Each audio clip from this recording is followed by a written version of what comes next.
Mesdames et messieurs, bonjour.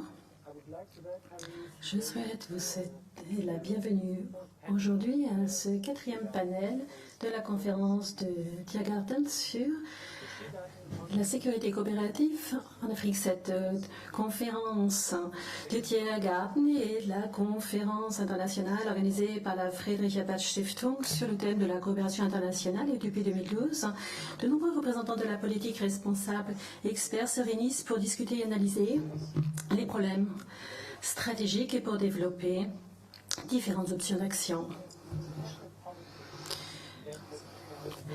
La politique internationale, et ça s'est manifesté tout particulièrement au cours de l'épidémie de Corona, que nous avons constitué une rivalité croissante entre les différents blocs. Et le terme de sécurité coopérative est associé étroitement, bien entendu, avec l'Europe de la guerre froide. Mais la logique sous-jacente est également profondément ancrée dans d'autres régions du monde. Aujourd'hui, nous nous sommes ici pour analyser plus en détail l'état de la sécurité coopérative en Afrique.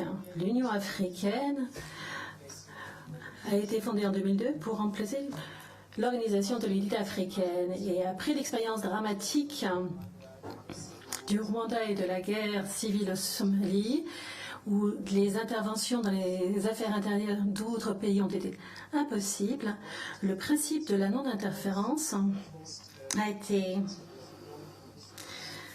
remplacé par le principe de la non-indifférence. Les États membres des Nations Unies ont décidé de ne plus être passifs lorsque des conflits éclatent et se diffusent dans des régions entières. Les membres de l'Union africaine ont pris la décision de ne plus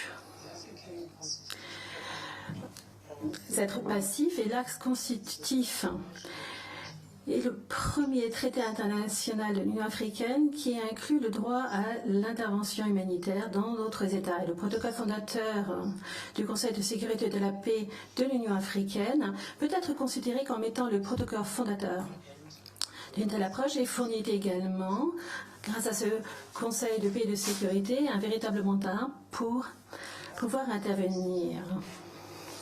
L'architecture de paix et de sécurité africaine a également la possibilité de coopérer avec les différentes communautés économiques de l'Afrique pour pouvoir faire face aux différentes crises et conflits. Près de 20 ans après sa mise en place, l'architecture africaine de paix et de sécurité est un exemple, en tout cas sur les papiers, d'un véritable mécanisme de paix et de sécurité, mais le bilan est plutôt mitigé.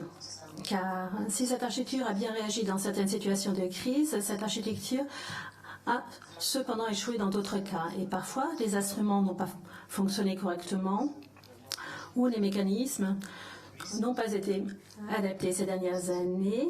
L'architecture de paix et de sécurité africaine a également été perturbée par d'autres acteurs qui l'ont contournée, avec de nouveaux types de défis sécuritaires, comme ça a été le cas d'ailleurs dans d'autres continents. Et il y a eu en fait des coalitions, des bonnes volontés qui se sont créées. L'objectif,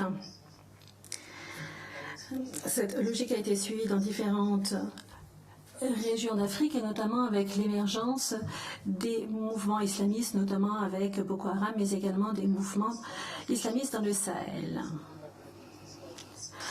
En 2016, les troupes n'ont pas été déployées comme ça aujourd'hui. Le panel d'aujourd'hui va se pencher aux différentes formes de sécurité coopérative en Afrique, et nous souhaitons voir quels sont les défis. Les différents accords de sécurité coopérative peuvent être développés et comment faire face aux différents défis actuels. Est-ce que les coalitions ad hoc et le soutien international peuvent être considérés comme étant un défi à l'architecture de sécurité en Afrique, ou est-ce que l'architecture africaine de paix et de sécurité pourrait être réformée et éventuellement inclure ces différentes initiatives? Mon collègue va nous faire quelques remarques techniques. Monsieur Goldberg, donc, qui est le directeur du Centre de compétences de sécurité et de paix de la FES à Dakar. Je vous remercie. Merci beaucoup et bonjour à tous également de ma part de Dakar. Tout d'abord, j'aimerais commencer par vous faire part d'un certain nombre d'éléments techniques, mesdames et messieurs. La structure de diffusion en direct limite quelque peu la communication. Donc vous avez la possibilité toutefois de communiquer par l'intermédiaire du chat si vous souhaitez le faire. Mais il y a également un certain nombre de points pratiques à prendre en compte, à savoir que pour être en mesure d'utiliser le chat, bien entendu, il faut que vous soyez enregistré au préalable et vous avez la possibilité de laisser faire. La retransmission directe est disponible en français, en allemand et en anglais, mais vous n'avez la possibilité que de participer au chat uniquement par le chat, mais si vous souhaitez avoir une interaction dans d'autres langues, par d'autres moyens, vous avez la possibilité donc de le faire par le chat en anglais ou de poser des questions donc audio dans d'autres langues et vous avez la possibilité en dernière partie également d'intervenir par les questions que vous aurez posées par le chat. Et il y aura donc une fenêtre questions-réponses qui sera possible et le chat ne sera pas publié, mais il sera utilisé à des fins de synthèse après la conférence. Enfin, concernant le chat, quelques remarques. Nous sommes ravis de recevoir des questions et des commentaires constructifs sur le thème de ce panel. D'un autre part, nous ne tolérons pas, bien entendu, des injures ou des remarques qui soient racistes, sexistes ou inacceptables. Et nous n'accepterons pas non plus de la publicité et également des spams également ou des remarques qui n'ont pas de rapport direct avec notre débat.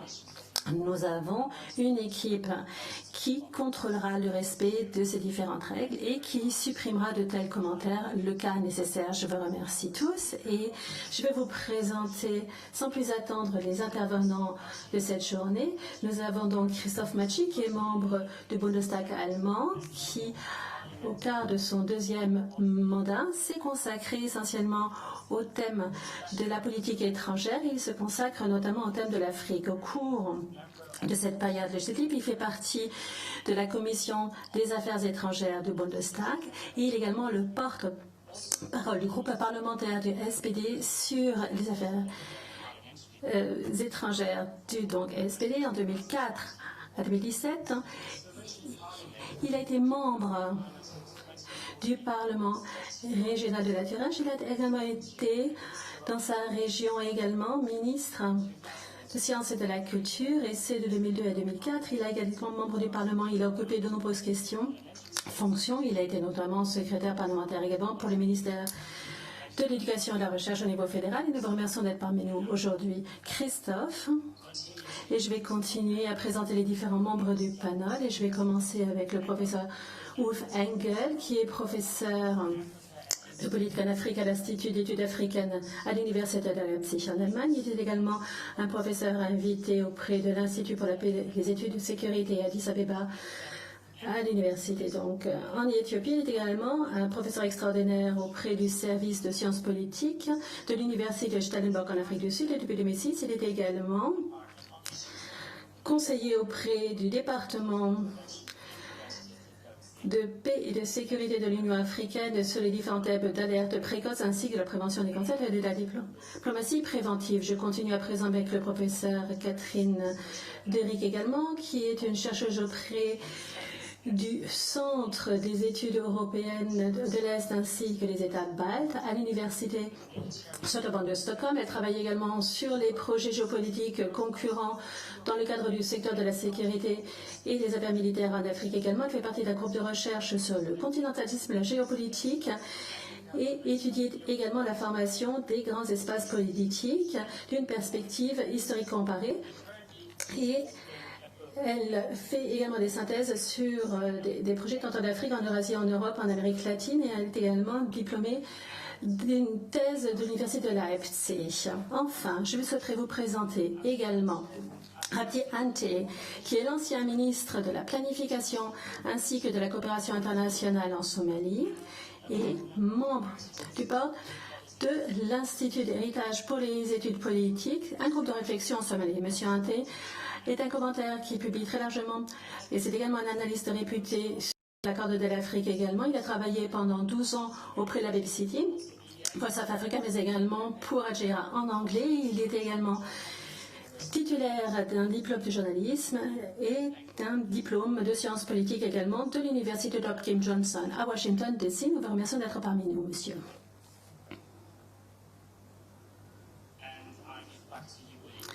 Oui, je vous repasse la parole. Merci Philippe. Je vais prier monsieur Machi de nous faire ses remarques introductives et je vous remercie d'être parmi nous aujourd'hui. Très bien, mesdames et messieurs. Merci beaucoup, Oli et Philippe, pour ces aimables propos introductifs. Je voudrais tout d'abord remercier la Fondation Friedrich Ebert d'avoir organisé ce panel sur la sécurité collective en Afrique, un sujet ô combien important. Pendant les prochaines minutes, je voudrais vous livrer quelques réflexions sur la sécurité collective et m'attarder sur 5 points. Tout d'abord, le continent fait face à des changements en matière de défis sécuritaires. L'ordre mondial est en train de se désagréger, ainsi que le système multilatéral. La compétition, la concurrence géopolitique entre les États-Unis et la Chine devient l'enjeu principal des affaires internationales et donc il y a des conséquences sur l'Afrique où différents acteurs sont en concurrence. Les jeunes générations tentent de trouver des opportunités économiques et sociales et si les gouvernements ne peuvent pas les proposer, il y aura de plus en plus de pression politique, voire même une radicalisation telle que nous la constatons dans le Sahel. Il y aura probablement un impact négatif sur les perspectives économiques dans beaucoup de pays et va accélérer ces défis socio-économiques. Le changement climatique combiné à l'explosion démographique constitue un autre levier de déstabilisation et d'insécurité. Là aussi, l'évolution récente du Sahel s'impose. Deuxième point. Tous ces défis sécuritaires demandent une réaction collective. Parce que ce sont souvent de petits pays sur le continent et beaucoup de ces défis ne s'arrêtent pas aux frontières. L'argument en faveur d'une sécurité collective est donc évidente et limpide. L'évolution de l'architecture africaine de paix et de sécurité, APSA, a été impressionnante. Depuis 2002, sa création, l'APSA fait face à 2 défis. Tout d'abord, permettez-moi d'en souligner 2. Tout d'abord, un manque de ressources propres. Ce sont des partenaires au développement externe qui financent 72% du budget. Et lorsque l'on considère le budget pour le soutien aux opérations de paix, on passe à 95% du budget. Deuxièmement, l'institutionnalisation de l'APSA fait face à des intérêts politiques conflictuels. Certains États membres de l'Union européenne ne sont pas prêts à concéder la souveraineté à l'APSA. Et il y a parfois aussi des confrontations entre l'Union européenne et aussi les associations asiatiques pour savoir qui doit gérer la situation ou être à l'avant-front de cette démarche. Tel que nous le voyons dans notre histoire européenne, l'abandon de la souveraineté nationale en matière de sécurité est ô combien difficile pour les États-nations. Et c'est à peu près la dernière chose qui arrive dans une évolution. Le développement, l'intégration économique constitue un préalable pour une plus grande intégration sécuritaire. Je pense que l'agenda 2063 et les zones de libre-échange du continent constituent des éléments très encourageants pour une plus forte intégration des États.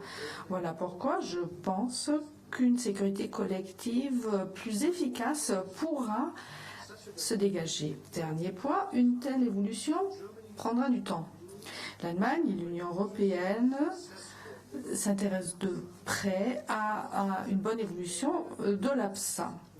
Je le disais, la sécurité de l'Europe dépend de la sécurité de l'Afrique.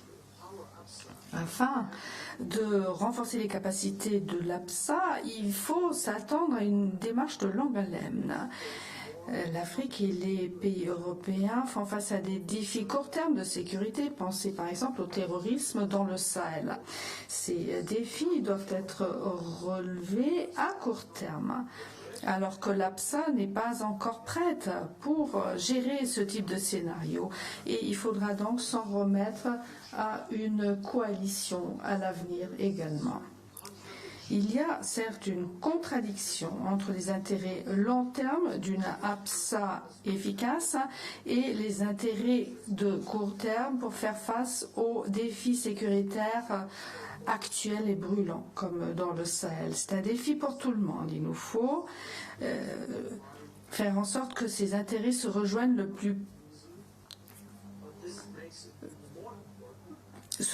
donc très largement. Voilà pourquoi il faut un débat franc pour y parvenir. Voilà pourquoi je remercie la Fondation Friedrich Ebert d'avoir organisé ce panel et j'attends avec curiosité donc le débat qui va s'en suivre. Merci beaucoup Christophe pour ce propos introductif. Merci aussi d'avoir avancé cette requête comme quoi l'Allemagne et l'Europe doivent continuer de s'impliquer dans l'architecture africaine de paix et de sécurité, mais que l'Afrique doit aussi trouver des solutions pour faire face aux défis sécuritaires court terme. Lorsque l'on lit sur l'APSA, on tombe aussi sur le professeur Ulf Engel, qui est une éminence en la matière, qui a travaillé main dans la main avec l'Union africaine. Donc nous accueillons le professeur Engel. Merci beaucoup d'être des nôtres. Bonjour et merci beaucoup de m'accueillir. S'il vous plaît, professeur Engel, veuillez nous parler de l'état actuel de l'APSA et quelle est la sécurité collective à laquelle on peut aspirer. Est-ce que l'APSA, jusqu'à présent, a été à même de faire face à ces défis de paix et de sécurité depuis sa création, et notamment que s'est-il passé ces dernières années ?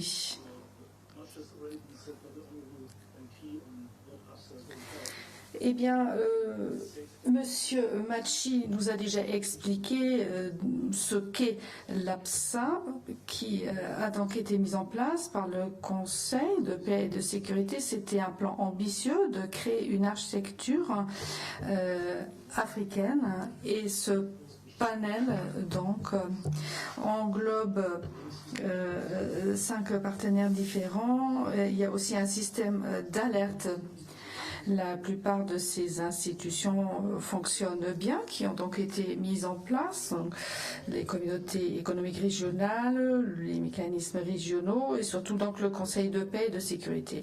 Sur votre question, est-ce que l'APSA a pu faire face aux défis court terme? Je ne vais pas rentrer dans les détails techniques, mais je dirais ceci, pour évaluer l'action de l'Union africaine et de l'APSA, eh bien, il est vrai qu'on peut encore mieux faire, même si l'APSA est déjà devenue plus efficace et s'est professionnalisée. En même temps, il y a un énorme potentiel dans 3 domaines. Je voudrais souligner cela. Tout d'abord, la création d'une architecture de médiation et l'intégration des différents outils et acteurs d'une façon plus efficace. Cela comprend le recours à Penwise, ce réseau africain. Deuxièmement, mieux intégrer l'APSA et l'architecture de gouvernance AGA. Troisièmement, investir davantage d'efforts dans la prévention des conflits long terme, structurels.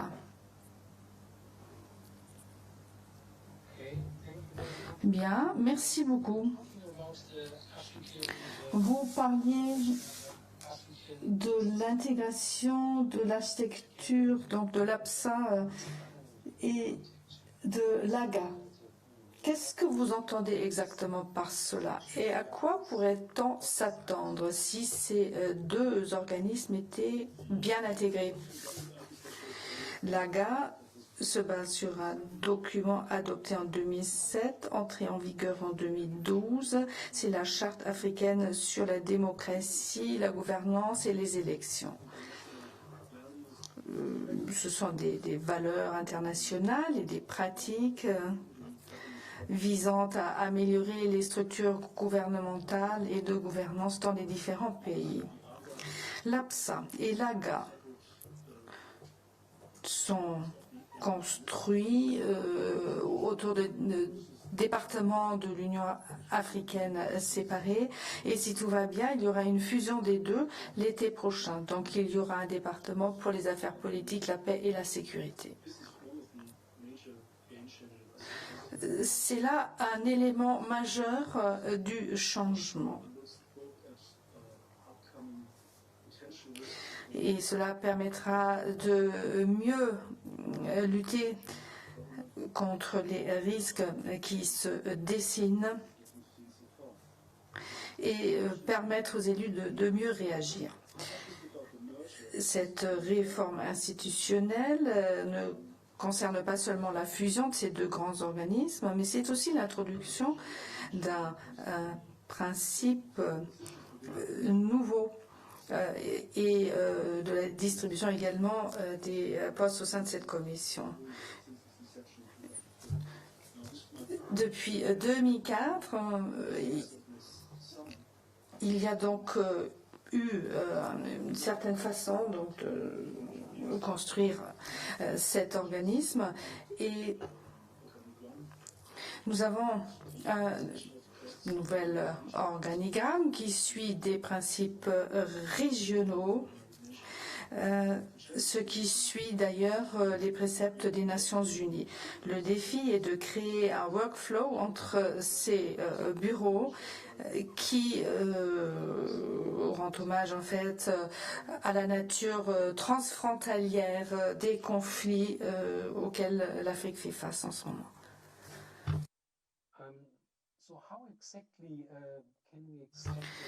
Alors, ces nouvelles menaces qui sont transnationales de par leur essence et qui ne concernent pas des États individuels. Alors cette réforme, comment peut-elle permettre de rebondir et de mieux gérer ces conflits? Tout d'abord, la réforme institutionnelle ne concerne pas tellement les conflits violents, mais plutôt l'efficacité de l'Union africaine.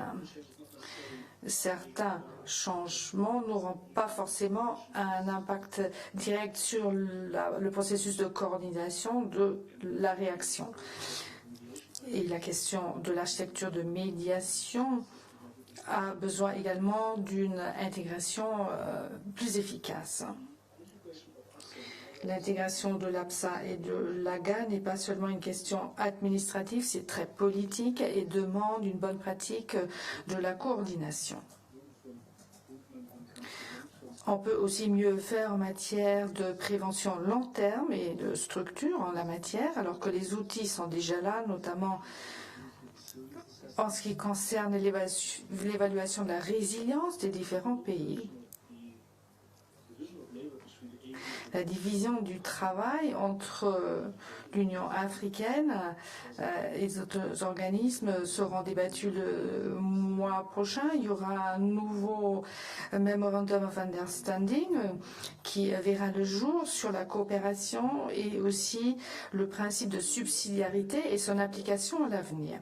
En fin de compte, tous ces instruments, tous ces mandats devront faire l'objet d'une révision également. Merci beaucoup, professeur. Vous avez évoqué l'interaction entre l'Union africaine et les communautés économiques régionales telles que SADC, par exemple. Alors, à quoi cela ressemble-t-il? Souvent, on évoque une concurrence entre ces différents organismes. Alors, d'où vient cette concurrence? Et un nouveau mémorandum d'entente, comment peut-il permettre de résoudre ce problème?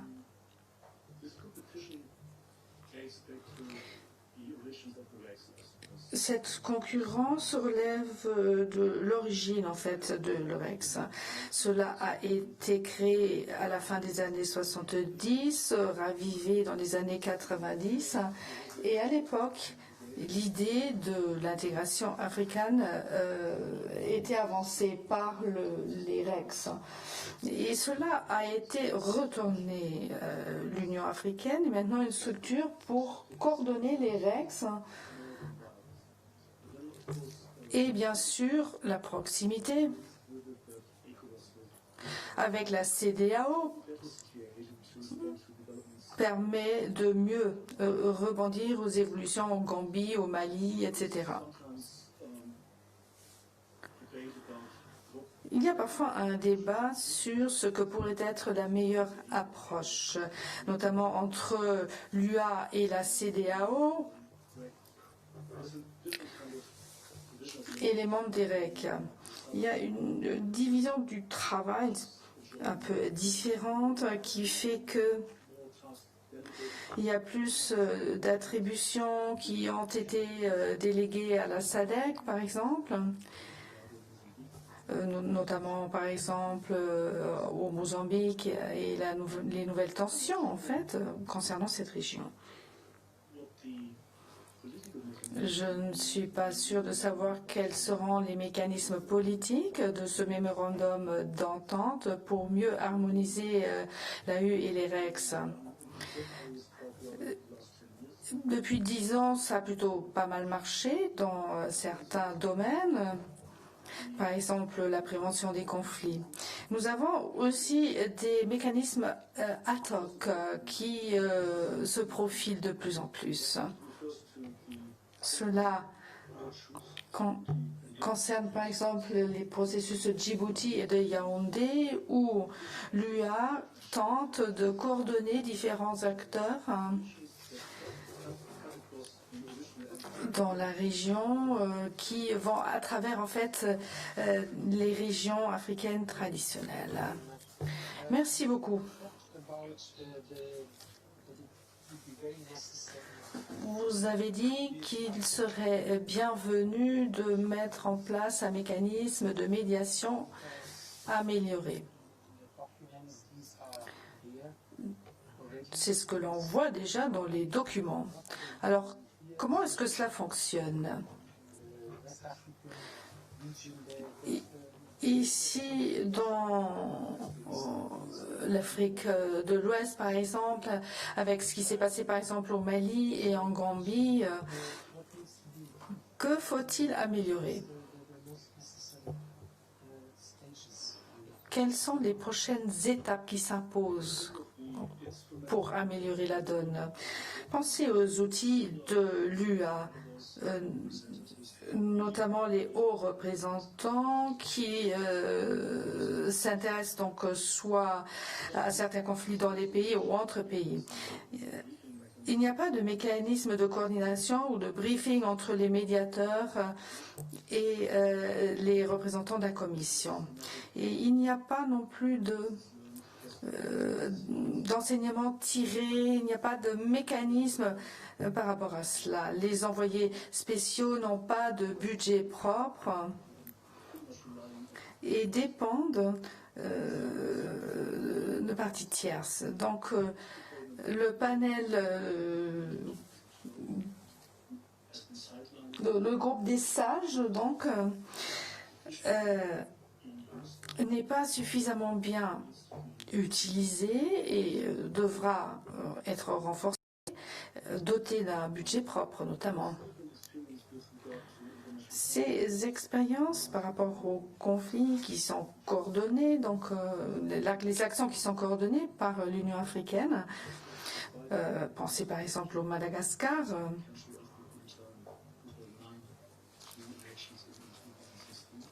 par rapport aux élections également en 2009, en 2016, puis la question des points d'entrée pour la médiation, la coopération entre les envoyés spéciaux de l'Union africaine et ceux de la CEDEAO, et aussi les représentants spéciaux du secrétaire général. Cela souvent dépend des personnalités plutôt que d'une planification systématique. Merci beaucoup. Je pense que vous évoquez une institutionnalisation des règles qui sont déjà pratiquées. Lorsque nous évoquons la médiation, donc l'utilisation du panel des sages et d'autres, du Conseil des sages ou d'autres structures. Une dernière question avant de passer au prochain panéliste.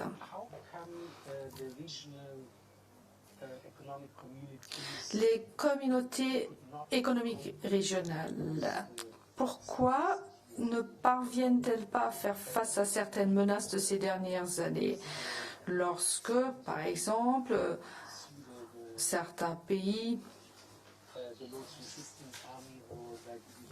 tentent de lutter contre les warlords, ou encore par exemple le Nigeria du Nord ou les groupes armés donc, dans la région du Tchad, ou encore les G5 Sahel et le combat contre le terrorisme dans la région du Sahel.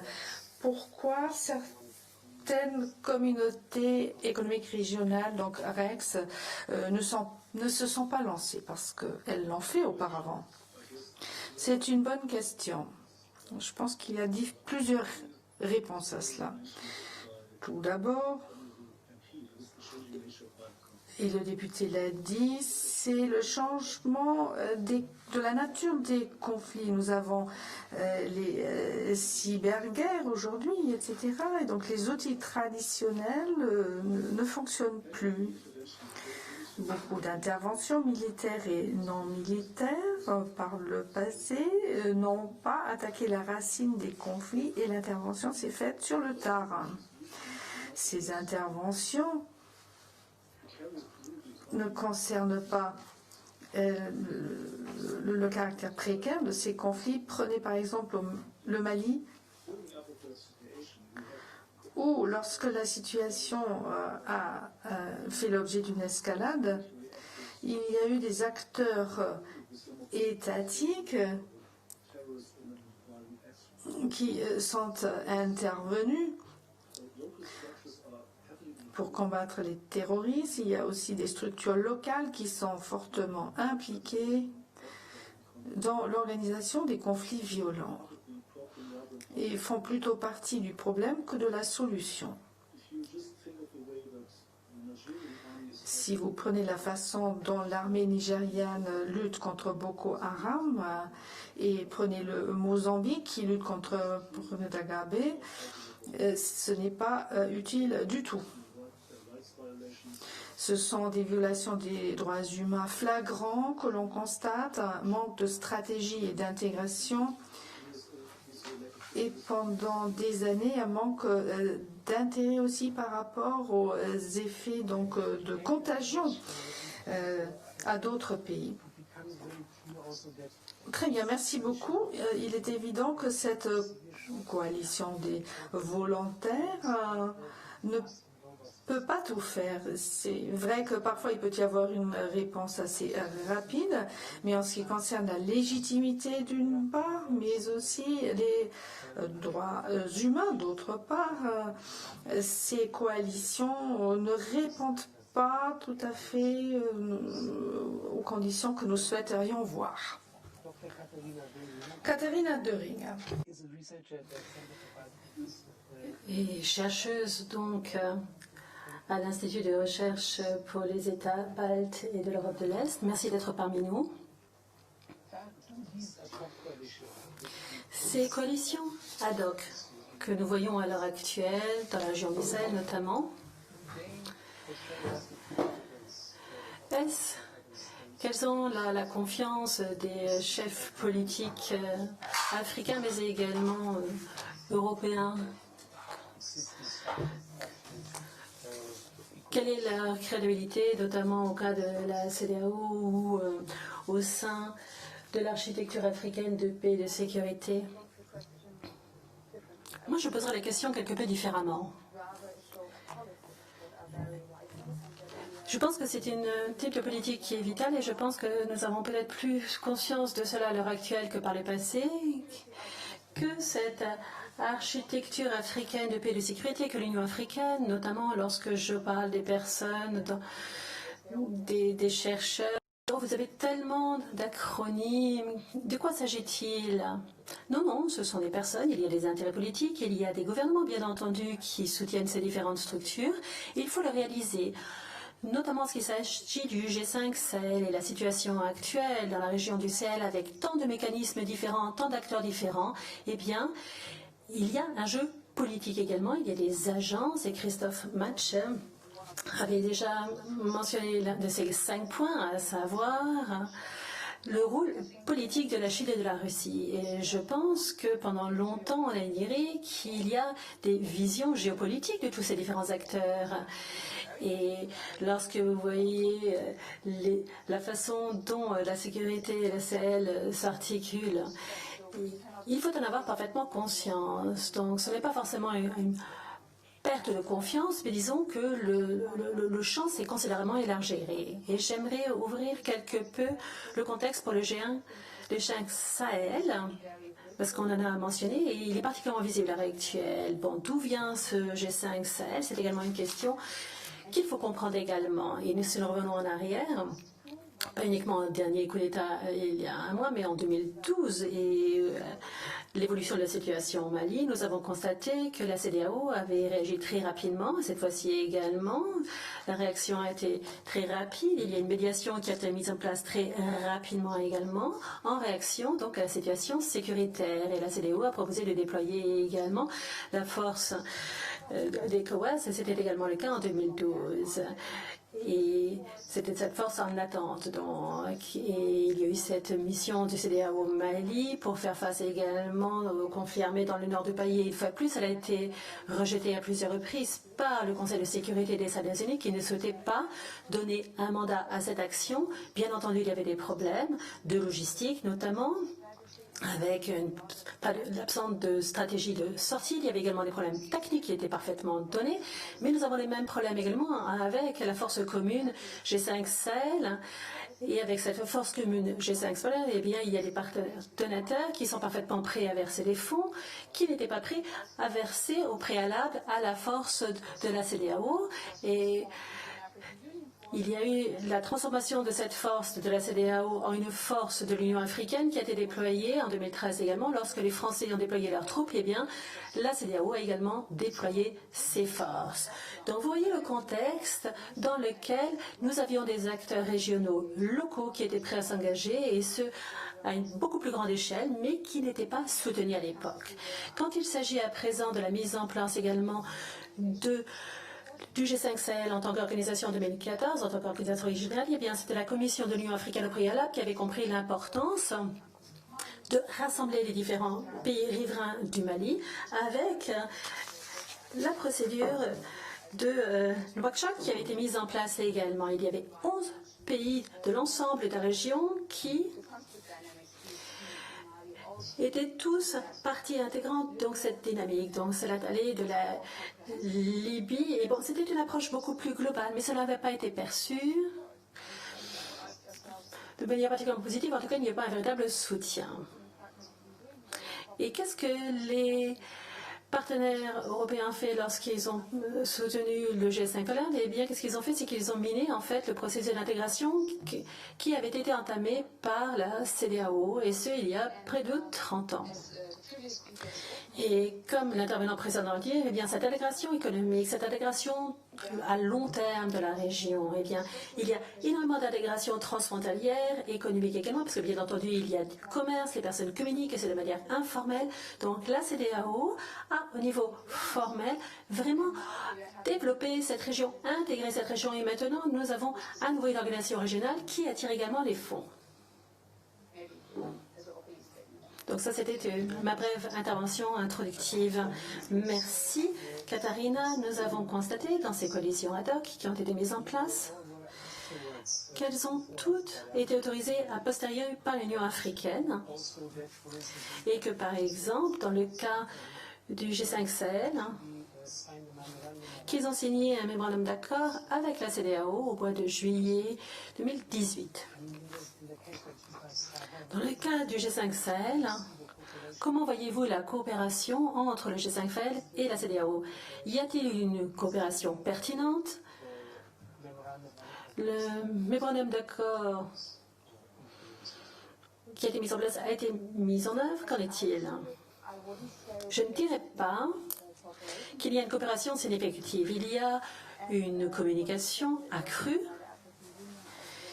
et avec la force commune du G5 Sahel, effectivement, il y a eu effectivement un processus qui a été mis en place, à savoir que le Conseil de paix et de sécurité de l'Union africaine a envoyé également la demande de la création d'une troupe également ou la confirmation de ce du Conseil de sécurité. Le Conseil de paix et de sécurité a souligné à plusieurs reprises que la force commune du G5 Sahel fait partie également de l'APSA. Même si l'APSA évolue, même si l'APSA doit être adoptée ou adaptée en fait à ces coalisations ad hoc, eh bien c'est quelque chose qui s'est fait. Il y a davantage de communication à l'heure actuelle et des efforts accrus pour coordonner les choses, mais c'est très différent. Il y a un problème que je souhaiterais mentionner ici, c'est la capacité en personnel. Lorsque vous voyez le nombre de bureaucrates, il y a à Bruxelles auprès de la Commission européenne qui se consacre au problème du G5 Sahel et la capacité que nous avons véritablement au siège à Nouakchott, et que l'on voit les capacités également que l'on a près de la Commission de la CEDEAO, où les personnes sont préoccupées par de très nombreuses choses et ont beaucoup à faire et doivent en plus réfléchir à cette coordination. Parfois, il y a des choses vraiment très quotidiennes à résoudre et ce n'est pas fait.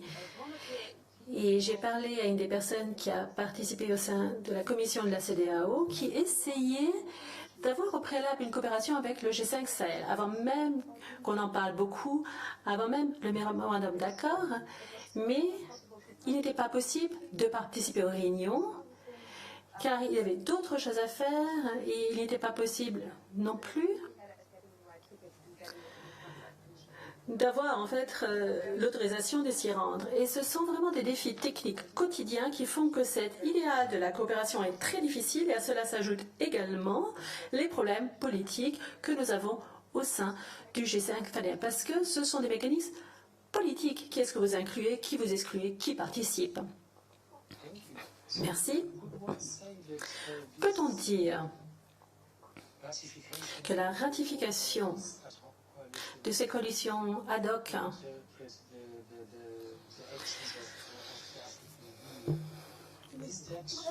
est-ce qu'on pourrait interpréter celle-ci ou est-ce que cela montre l'orientation que va prendre l'architecture africaine de paix et de sécurité à l'avenir? C'est une réalité et ces coalitions sont voulues. La force commune multinationale, l'MGTM, a été remise en place en 2015. Le Nigeria aurait pu choisir avoir une approche ou une solution CEDEAO, mais il ne le voulait pas. Et cela a à voir également, bien entendu, avec les intérêts nationaux en ce qui concerne tous ces assauts militaires, où vous envoyez vos troupes, qui les finance, qui les contrôle, ou est-ce que vous avez une mission militaire sous l'égide de l'Union africaine? Eh bien, le cadre auquel vous devez vous conformer concernant les droits de l'homme est différent également. Cela complique considérablement les choses également. Donc, vous avez toujours cette tension également entre les différents États membres. Il s'agit de contrôle, de souveraineté. Donc, les coalitions ad hoc vont continuer à exister. La question est de savoir comment les gérer, comment les utiliser de manière pertinente au sein de l'architecture africaine de paix et de sécurité. Et tous les acteurs, et l'APSA, donc l'architecture africaine de paix et de sécurité, c'est quelque chose dont nous parlons. Bon, bien entendu, c'est un thème récupérant. Il faut comprendre que ce n'est pas un outil que l'on peut appliquer, c'est quelque chose qui évolue constamment. Et je pense que de le mettre de côté et dire que l'on fait que des coalitions ad hoc ne sera pas utile, car l'APSA a déjà développé de très nombreuses capacités, notamment en ce qui concerne la force en attente. Et lorsqu'il s'agit également de la lutte contre le terrorisme, c'est une force africaine en attente qui est bien formée, qui a de l'expérience et qui est en mesure d'avoir des coopérations entre les différentes armées, des Nigériens, des soldats du Bénin qui sont formés ensemble et qui développent progressivement une compréhension régionale et également une communication à ce niveau-là. Cela fait partie également de cette intégration et c'est la raison pour laquelle il est important également de transformer l'architecture africaine de paix et de sécurité, mais de la faire évoluer, bien entendu, et de travailler ensemble. Merci beaucoup, Katharina. Merci beaucoup également de nous donner un aperçu également des aspects économiques et politiques, sous-jacents, bien entendu, ou fondamentaux également. Cette architecture africaine de paix et de sécurité, est-ce que cela pourrait être une réalisation si ces mandats étaient élargis à ce type de coalition ad hoc? Cela pourrait permettre de résoudre les questions de légitimité et permettrait d'avoir davantage de soutien. Donc merci beaucoup. Monsieur Abdi Ainte.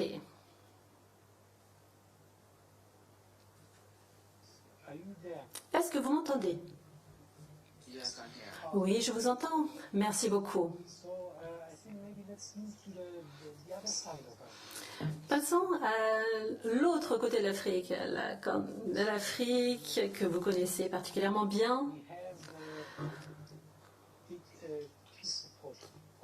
Il y a eu de nombreuses opérations de paix qui ont été organisées par l'Union africaine au Soudan, mais également en Somalie, et qui arrivent à échéance. Donc, est-ce qu'à l'avenir, l'Union africaine va également autoriser de telles coalitions à faire le travail? Que devons-nous attendre?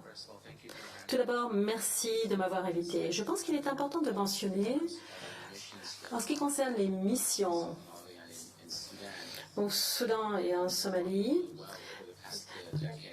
elles ont fait un travail remarquable ces dernières décennies. Dans les deux cas, le Soudan était un petit peu plus long que la mission en Somalie, mais le fait est qu'ils ont fait un excellent travail en soutenant les institutions gouvernementales, ont permis de maintenir la paix et même davantage d'ailleurs en Somalie. Et je pense que l'intervention initiale reflète l'esprit même de l'APSA, à savoir de créer une sécurité commune dans le cadre de l'Union africaine. Et en 2007, eh bien, c'était le reflet de cette approche-là. Et on a vu le succès de cette mission pour dire les 7 premières années de son existence. Mais à présent, nous arrivons vraiment à un point clé. À savoir que cela a duré trop longtemps, cette mission a été très longue et certainement beaucoup plus longtemps que les personnes ne l'avaient espéré. Et la question se pose à présent de savoir que c'est pour des raisons pratiques et politiques, parce que bon, je pense que les raisons politiques d'ailleurs sont beaucoup plus importantes et c'est ce dont nous allons parler aujourd'hui. Il s'agit de sécurité commune et il s'agit d'avoir des accords de sécurité coopérative dans le cas de l'APSA. Donc ce que l'on voit tout d'abord au Soudan, la mission, c'est que ces missions ont été influencées davantage par l'influence des différents États membres. Bien entendu, les pays riverains également, la Somalie et le Soudan, essayent d'élargir leur influence, d'étendre leur influence, et cette influence augmente davantage. Et ensuite, il y a un élément pratique. Il y a les aspects de la charge financière de ces missions. Et Il y a une réduction de la contribution de 20% de l'Union européenne. Les États-Unis cherchent d'autres options et cela devient complexe. Et lorsqu'on prend les défis fondamentaux auxquels APSA est confronté, tant que vous pouvez mettre en place un accord de coopération de sécurité, bien entendu qu'il faut également que vous ayez la possibilité de le financer. Vous avez besoin d'une enveloppe financière pour le soutenir.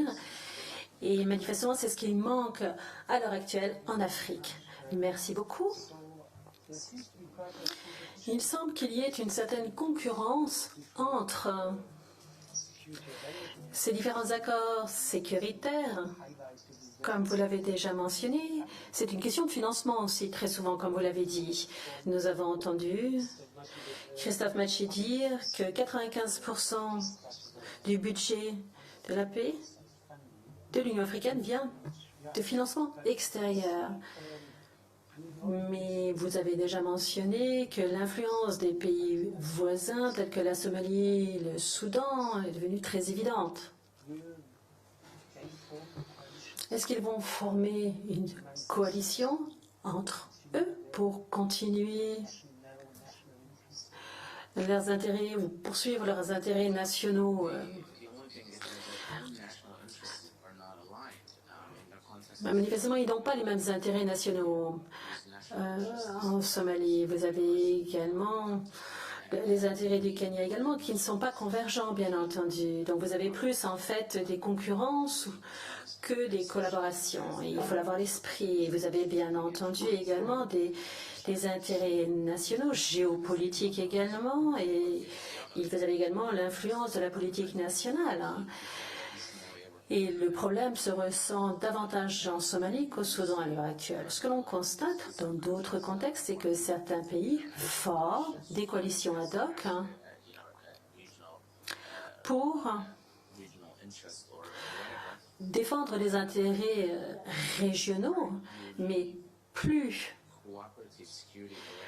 les accords de sécurité coopérative qui ont été conclus entre les pays africains dans le cadre de l'architecture africaine de paix et de sécurité, eh bien, donc plus celle-ci va se développer, moins vous aurez en fait de structures à l'extérieur, parce que l'objectif de l'APSA, c'était de regrouper les États autour d'intérêts sécuritaires communs. Et bon, à cela s'ajoutent bien entendu des aspects politiques, avec des intérêts nationaux qui peuvent être divergents et pas forcément des valeurs communes, parce que même si vous avez des valeurs communes sur le papier, mais si en pratique vous n'avez pas de valeurs communes, vous avez un problème. Et l'autre aspect, bien entendu, c'est l'aspect financier dont j'ai parlé au préalable. Merci. L'Union africaine a planifié de se réformer. Mugabe Kagame a été chargé de mener ces réformes et ce processus de transformation. Est-ce que cela va aider à résoudre cette contradiction entre l'opportunité politique et les accords de politique sécuritaire, qui est l'aspiration d'APSA sur le papier? Est-ce que l'on peut s'attendre à ce que l'on trouve une solution à ce problème? Eh bien, c'est presque un paradoxe lorsqu'on y réfléchit. Le paradoxe est le suivant. D'une part, l'Union ou le leadership de l'Union africaine essayait de faire la bonne chose en tentant toujours d'explorer de nouvelles voies pour trouver un terrain d'entendre et réformer son cadre de coopération avec, par exemple, l'APSA, AGA et autres. Et comme le professeur Touma dit, il y a une tentative de faire fusionner AGA et APSA en une seule et même entité. Mais le paradoxe ici est que j'ai toujours argumenté que l'absence d'un système de valeurs communes qui forge ou qui cimente l'ensemble de l'organisation, et là, on pourrait prendre l'exemple de l'Union européenne, qu'il y en ait 27 ou 28 membres, ce sont des voisins qui sont liés ensemble par un système de valeurs profondément ancré, ce qui permet d'être responsables les uns vis-à-vis des autres. Et d'ailleurs, cette tentative d'interpeller les autres sur leur propre responsabilité, mais la souveraineté a été utilisée de façon telle que vous ne pouvez même pas l'imaginer. Et si le continent africain essaye d'utiliser ces accords de sécurité et de coopération, il est important également que les différents membres soient rendus responsables et vous avez à chaque fois cet aspect de la souveraineté qui émerge et on se retrouve très rapidement à un retour à la normale après 2 ou 3 déclarations percutantes. Donc il y a une certaine faiblesse sur ce système de valeurs fortes, ce qui empêche de parvenir à des accords de pays de coopération, de coopératifs qui soient forts. Bon, ce n'est pas une perspective très optimiste pour l'avenir. Professeur Engel, est-ce que vous souhaitez répondre sur ce point? Comment gérer cette contradiction? Comment est-ce que l'Union africaine peut trouver une solution ou trouver une voie pour gérer de manière efficace les menaces à la sécurité de l'Afrique? Je partage tout à fait l'analyse de notre collègue Abdi. Je crois que le facteur temps est important en la matière. Il y a peu de mécanismes de respect, notamment de la démocratie et de la sécurité. Le plus important est, à mon sens, le mécanisme de respect de la Charte africaine de démocratie. Les États membres doivent envoyer un rapport à la Commission de l'UA sur la domestication des valeurs communes dans la législation nationale. Le premier pays à le faire, c'était le Togo en novembre 2017. Et c'est d'ailleurs le seul pays qui s'est prêté à cet exercice jusque-là. Les institutions et la réforme de l'UA veut que de nouveaux mécanismes voient le jour. Les États membres se sont engagés à établir des rapports. Et cela est déjà en vigueur. On va voir si cela fonctionne. C'est un changement incrémental, très lent. Et le fait que nous ne parlions pas d'un continent aligné, il y a là donc différentes qualités des démocraties en place. C'est donc le mécanisme de révision par les pairs revisité qui doit lui aussi se déployer maintenant. À l'avenir, on pourrait prévoir une situation dans laquelle il y aurait une petite coalition des volontaires et qui pourrait donc avancer sur la question de la gouvernance et du reporting. Le Ghana, en 2017-2018, a été le premier État membre à passer par ce processus d'évaluation et a été le premier pays donc à le faire. Et c'est une très bonne nouvelle, c'est un bon exemple pour les autres pays.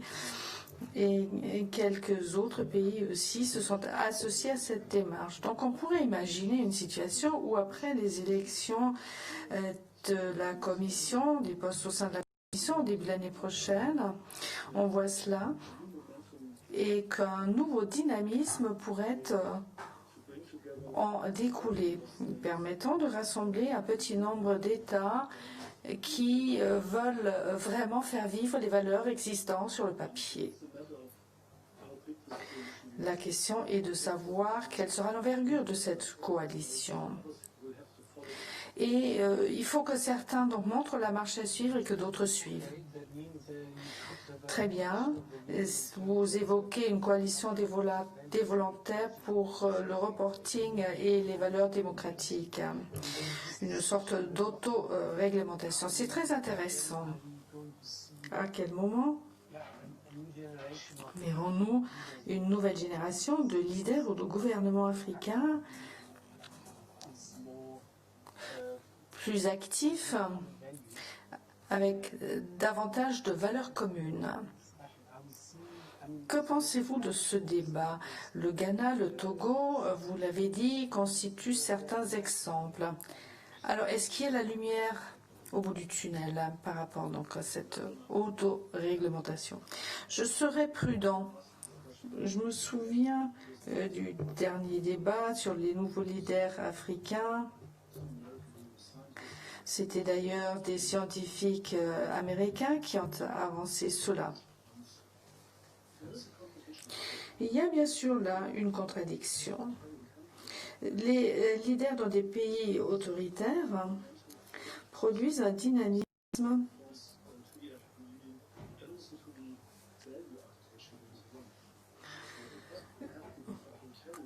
qui ont en fait contribué à certains outils très importants qui sont en place maintenant. Prenez par exemple les changements institutionnels qui ont été lancés par Robert Mugabe. C'est assez étonnant. Et maintenant, nous voyons les choses qui nous arrivent d'Abiy et d'autres. Certains leaders, que je ne qualifierais pas de nouveaux, mais certains s'engagent et pensent que la survie ne sera possible que par une démarche collective pour lutter contre les extrémismes et le terrorisme, mais aussi pour se parer contre les interventions des Chinois, Russes, Turcs, etc. Merci beaucoup. Katharina, où voyez-vous une opportunité permettant la survie de ce principe de sécurité collective, notamment par rapport à l'interface entre l'architecture de gouvernance et celle de la sécurité?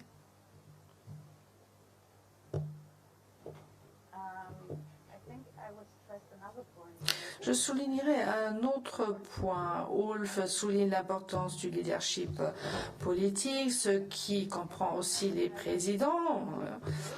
Moi, je soulignerais les bureaucrates à la Commission, tous ces bureaucrates donc, qui font que ces politiques fonctionnent et qu'elles soient mises en œuvre. Là, il y aurait une sorte d'élite cosmopolitaine africaine qui est en train de se créer au sein de la CEDEAO, de la Commission de l'UA, etc. Lorsque l'on considère leur biographie professionnelle et la façon dont ils changent d'une commission à l'autre, d'aucuns travaillent parfois aussi aux Nations Unies ou dans d'autres organisations partenaires, par exemple dans les capitales de leur pays. Ensuite, ils vont peut-être retourner à la politique nationale. Il y a une certaine fluctuation et je pense que ce groupe de personnes est extrêmement... La commission de l'UA et le nombre de personnes qui y travaillent, les effectifs pour ainsi dire, pour suivre les décisions et les mettre en œuvre. Ces personnes sont clés. Pour revenir aussi derrière au niveau national, ils ont leur identité nationale. Et sur certains thèmes, ils vont aussi reposer sur leur réseau, ce qui va permettre aussi d'avancer lorsqu'on a un niveau formel, certes, mais aussi ces liens personnels. Je crois que c'est de plus en plus important. Et il y a beaucoup de jeunes qui sont très professionnels et très qualifiés. Très bien, vous évoquez donc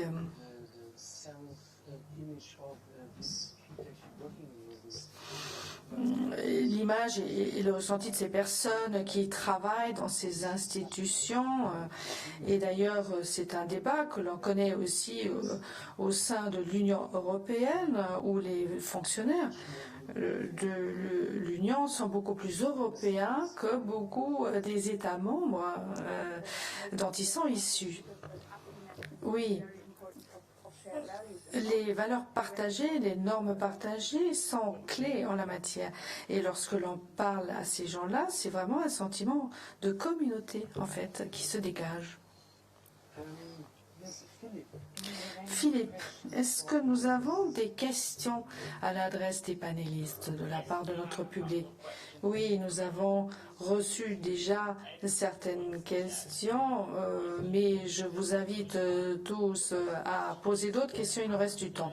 Première question, le titre du panel, donc défi lancé à la sécurité coopérative et collective. Est-ce qu'il y a une différence? C'est une question un peu provocatrice que je retourne au groupe. Et deuxième question, les communautés régionales économiques peuvent-elles réagir en matière de sécurité collective puisqu'il y a des différences au sein des organisations et entre les organisations? Et question connexe, par rapport toujours à ces CER, ces communautés, comment doivent-elles faire face à des situations telles que l'oppression au Zimbabwe, où c'est la SADC en fait qui devrait intervenir?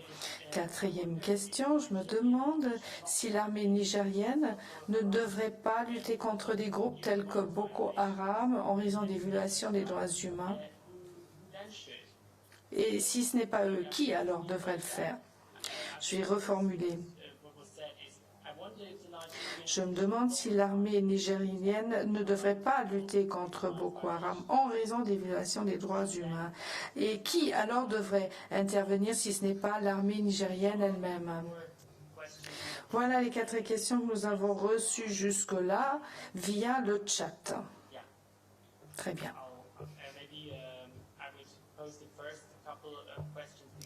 Je poserai donc la première série de questions. Monsieur Engel, vous avez évoqué les CER. Nous pourrons commencer par là. Et ensuite, continuer pour aller vers les forces et l'intervention des forces armées, par exemple au Nigeria. Oui, cette remarque est tout à fait pertinente. L'idée que les forces stand-by africaines combinées pourraient intervenir, eh bien cela n'est pas possible. Nous n'avons pas encore vu de déploiement. Il y a eu la menace de déployer 5000 policiers au Burundi en 2015, mais cela n'a pas été accepté par l'Assemblée. Les raisons sont évidentes. C'est une dispute politique au sein des régions. Et donc cette force stand-by d'Afrique orientale ne peut pas être déployée pour ces raisons-là. La recherche de moyens d'intervention alternatifs a commencé dès le début. Nous l'avons vu d'ailleurs, et Katharina l'a cité. Le résultat de ces mécanismes ad hoc font qu'il faut les intégrer maintenant dans les mandats et les instruments existants dans le cadre de l'UA. Sur Boko Haram et l'armée nigérienne, eh bien, je prendrai un autre exemple sur la même question. Si on considère le Mozambique et la façon dont on essaye de faire face aux problèmes dans la région, on voit les solutions de rechange existantes. On fait venir des entreprises russes, des entreprises d'Afrique du Sud, et pour des raisons de souveraineté ou d'une certaine culture, le Mozambique a pris longtemps pour réagir, dans le cadre de la SADC notamment. Et ce n'est que cette année que l'UA, en fait, et que la SADC donc, ont réagi. C'est la première fois qu'on a évoqué la question de façon générique et ceux qui ont pu intervenir comme acteurs externes ayant un intérêt dans la région n'ont pas encore bougé. La Tanzanie notamment et l'Afrique du Sud qui mènent un débat de plus en plus intensif sur la question. L'Afrique du Sud se prépare à un type d'intervention. Cela n'est pas forcément dû au conflit, mais puisqu'il y a des champs gaziers énormes dans la région et l'Afrique du Sud aimerait mettre la main dessus.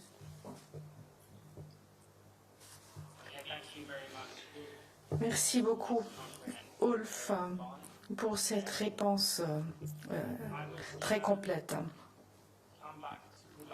Je voudrais revenir à une autre question. Revenons à la question sur le Nigeria notamment. Nous l'avons évoqué tout à l'heure. La responsabilité nationale et aussi les forces régionales, les structures existantes telles que ces forces stand-by africaines. Mais il y a un mandat au Nigeria pour lutter contre des groupes tels que Boko Haram qui violent les droits humains dans certaines régions du Nigeria. L'armée nigérienne lutte contre Boko Haram. Ils le font, bien sûr, avec un certain succès. Mais le problème, effectivement, sont les violations des droits humains et la façon dont l'armée, dans certaines régions, s'est comportée. Il faut donc y faire face dans le cadre d'un processus plus long terme, pas seulement bien former les armées, mais aussi les obliger à respecter certaines valeurs. Lorsque l'on parle aux soldats nigériens impliqués, ils sont dans une situation très difficile. Souvent, dans les missions, ils ne peuvent pas respecter toutes les règles. Et l'autre question, qui alors devrait intervenir? Et c'est là que la force stand-by a été créée pour justement respecter le principe des Nations Unies, pour avoir donc des forces d'intervention neutres qui ne sont pas impliquées dans un conflit. Cette idée d'envoyer des étrangers vient de là. Mais sur le continent africain, on a cette idée de vouloir sauver les voisins. Et c'est quelque chose qui est plus fort aussi dans ces nouvelles coalitions. Ces armées, jusque-là, font tout de même un travail respectable. Avoir des troupes d'Afrique du Sud ou de Tanzanie, lutter contre Boko Haram, c'était une proposition faite en 2015, une capacité de réaction immédiate africaine pour lutter contre Boko Haram. Personne ne le voulait, pas seulement pour des raisons politiques, mais aussi parce que cela engendre une méfiance, comme quoi des soldats étrangers risquaient également d'agresser les populations locales. Donc je pense que ce sont quand même des forces armées appropriées, mais il est vrai que la situation est complexe.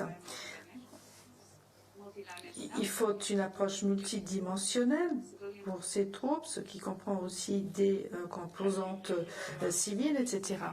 Merci beaucoup pour cette réponse. Je voudrais revenir à Monsieur Ainte. Vous avez évoqué tout à l'heure le financement d'APSA et le fait que les budgets, et d'ailleurs M. Machi l'a dit, viennent d'acteurs externes ou des donateurs, des bailleurs de fonds. Alors, dans votre perspective, par rapport à l'Afrique orientale, comment peut-on renforcer les ressources financières du continent à partir du continent lui-même? Comment est-ce que cela pourrait fonctionner? Question très pertinente et essentielle pour tout ce débat sur la question d'une architecture sécuritaire commune. Il faut vraiment se donner les moyens de ses ambitions. C'est une responsabilité qui incombe aux pays africains et à tous de pouvoir, dans la mesure du possible, être à la hauteur et respecter les accords sécuritaires de nos pays. En effet, cela renforcera la démarche et aura un impact sur l'APSA qui en sortira fortifié. C'est comme si on finançait sa propre armée. Cela permet donc de dégager plus de responsabilités. On en a parlé au sein de l'Union africaine. Est-ce que les pays africains sont capables de financer leur propre sécurité? Et d'aucuns disaient que ce n'est pas le cas. Mais moi, je pense que les pays africains payent déjà pour leur propre sécurité, ils payent déjà leurs propres armées. Et en envoyant leurs propres troupes à d'autres pays dans le cadre de missions de maintien de la paix plus larges, ils continuent de payer pour leurs propres interventions. Et je ne pense pas que ce serait trop leur demander. Et c'est un débat très sérieux qu'il faut mener au plus haut niveau. Et je suis encouragée de voir que certaines réformes imposées par le président Mugabe et d'autres débouchent maintenant sur une plus forte responsabilité financière également des pays africains. Laissez-moi terminer rapidement en disant que l'autre élément important est le système de valeurs partagées. Cela va de pair avec l'aspect financier des choses. Donc je pense que c'est un débat qu'il nous faut mener également parallèlement à la question du financement des missions de maintien de la paix. Merci beaucoup. Je voudrais changer légèrement de sujet et revenir aux propos introductifs de Christophe Matchi. Il y a une question du chat qui rebondit là-dessus, en posant la question suivante. L'influence du changement climatique combinée à l'explosion démographique et son impact sur la sécurité. Alors, quel sera l'impact du changement climatique sur la sécurité et comment réagit l'Union africaine? ANT, voulez-vous répondre à cette question?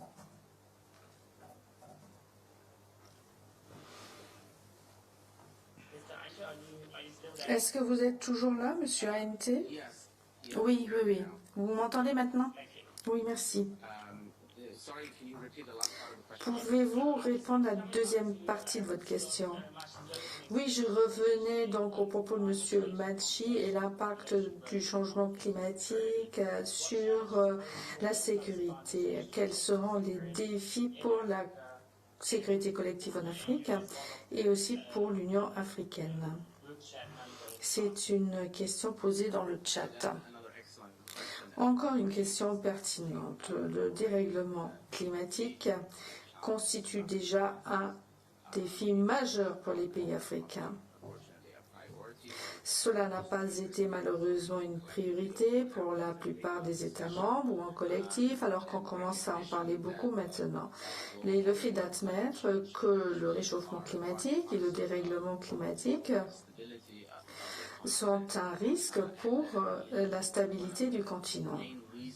Une des principales raisons pour lesquelles le dérèglement climatique constitue un défi pour la sécurité du continent, mais aussi pour les pays les plus vulnérables, c'est qu'il n'y ait pas d'infrastructure forte pour rebondir et lutter contre la dégradation de l'environnement. Nous voyons des gros pays du monde maintenant déjà qui sont aux prises, tels que les États-Unis avec ces incendies partout dans le pays, et on n'est pas très bien préparé pour faire face à cela. Il y a eu peu d'investissements nationaux dans les différents pays pour lutter contre le changement climatique. Il y a quelques pays comme le mien où il n'y a même pas de ministère dédié en la matière. C'est assez tragique en fait.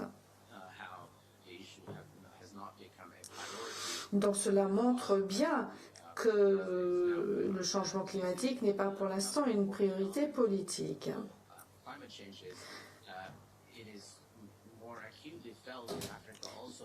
Le changement climatique commence à être ressenti de façon plus urgente puisque beaucoup de pays africains dépendent encore de l'agriculture, une agriculture de subsistance, et la dégradation de l'environnement a un impact direct évidemment sur l'agriculture, donc cela se fait sentir. Merci beaucoup. Je passerai à une autre région du continent. Venons-en au Sahel. Katharina Döring, puis-je vous poser la même question? Quid de l'explosion démographique dans le Sahel et du dérèglement climatique et son impact sur l'agenda de la région du Sahel? Quelles sont vos remarques? Ces sujets font débat maintenant. Ce qui constitue un rappel pour des organisations déjà existantes. Il y a eu par exemple une organisation, Luna, qui a été créée parmi d'autres pour coordonner les questions d'agriculture et de climat dans la région frontalière entre le Mali et le Burkina Faso, qui renaît maintenant dans le cadre de la force d'intervention du G5 Sahel. Il y a une coopération militaire et autres. Et prenez aussi la région des Grands Lacs et le Tchad. Donc dans les années 70 et 80, il y avait déjà une coopération. En ce qui concerne le développement de l'APSA, et pour s'en servir en tant que levier, eh bien c'est un moment où ces organisations peuvent être réutilisées. Cela permettrait aussi d'élargir le champ, aussi dans le domaine des ripostes militaires, et aussi en ce qui concerne donc le volet de l'agriculture. Merci beaucoup, Katharina. J'ai une autre question émanant du chat à l'adresse de Ulf dans un premier temps, et ensuite on pourra faire un dernier tour. Dans quelle mesure critiquez-vous l'action de l'Union européenne et d'autres acteurs globaux en Afrique? C'est une question ardue. C'est très important. Bon, bien entendu, il y a de nombreuses attaques pour répondre à cette question, que ce soit pour les Nations Unies ou l'Union européenne, d'ailleurs. Pour commencer par une note positive, je pense que les Nations Unies et l'Union européenne ont toutes deux été très importantes à aider l'Union africaine, mais également les commissions économiques et régionales dans leur création. Ils ont eu des structures de soutien très importantes, malgré tous les différents intérêts divergents des différents États membres. Vous avez bien entendu également des groupes de pays africains qui ont également leurs propres intérêts. Et vous avez bien entendu des conflits d'intérêts entre la France et l'Union européenne lorsqu'il s'agit du G5 notamment. Et il y a également de nombreux autres acteurs extérieurs qui suivent leur propre politique, bien entendu. Brièvement, concernant les derniers commentaires relatifs au changement climatique, il est important d'avoir à l'esprit que nous ne parlons pas uniquement de nouvelles menaces de sécurité lorsqu'on parle de terrorisme ou de violence extrême. En particulier, l'Union africaine, depuis 2014, discute des menaces de sécurité non traditionnelles. Et le changement climatique en fait partie, car il mine la résilience des différentes sociétés et menace la stabilité et la structure des sociétés. Vous avez également les attaques cyber et vous avez également l'augmentation des pandémies. Vous avez de manière palpable les répercussions d'ailleurs de Corona sur les différentes sociétés. C'est un exemple parmi d'autres. Et lorsque vous voyez la mission de stabilisation des Nations Unies en République centrafricaine, nous avons reçu le rapport hier, dans lequel il est mentionné que 50% des forces onusiennes est Corona positive dans une situation dans laquelle ces pays ont des élections qui ont été vivement contestées. Un certain nombre de menaces à la sécurité, qu'elles soient traditionnelles ou non traditionnelles en Afrique, s'amplifient et c'est la raison pour laquelle il est nécessaire d'avoir des mécanismes qui soient ad hoc ou autres. Et un point que nous n'avons pas encore abordé, c'est que nous n'avons pas parlé de la déconnexion qui existe entre les REX et les populations, entre l'Union africaine et les populations. Il est important d'inclure les populations dans la médiation, dans les systèmes d'alerte précoce, dans les différentes structures. Et la communauté économique régionale de l'Est de l'Afrique, d'ailleurs, a pris les mesures en son sens. Il est important d'inclure, bien entendu, les populations dans les mécanismes de médiation. Un débat doit également être mené sur la façon d'améliorer ces différents mécanismes qui pourraient fonctionner et lutter contre ce décrochage ou cette déconnexion que nous avons constaté. Merci beaucoup, Wolf. Et j'aimerais clore à présent cette série de questions qui nous venaient du chat et repasser au panel. Je vous repasse la parole. Merci Philippe pour ces questions très intéressantes.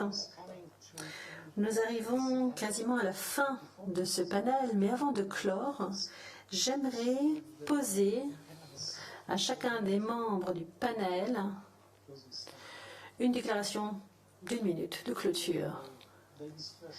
Honneur aux dames.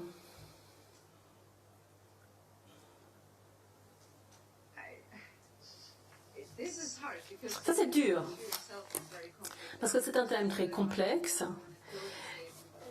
Et clore en 1 minute, eh bien, si vous revenez sur l'heure et demie que nous avons passée, nous avons abordé des très nombreux, très importants. Et on ne peut pas résoudre ou clore les choses en 1 minute. Il nous faut plus de temps pour réfléchir à quoi faire, comment le faire.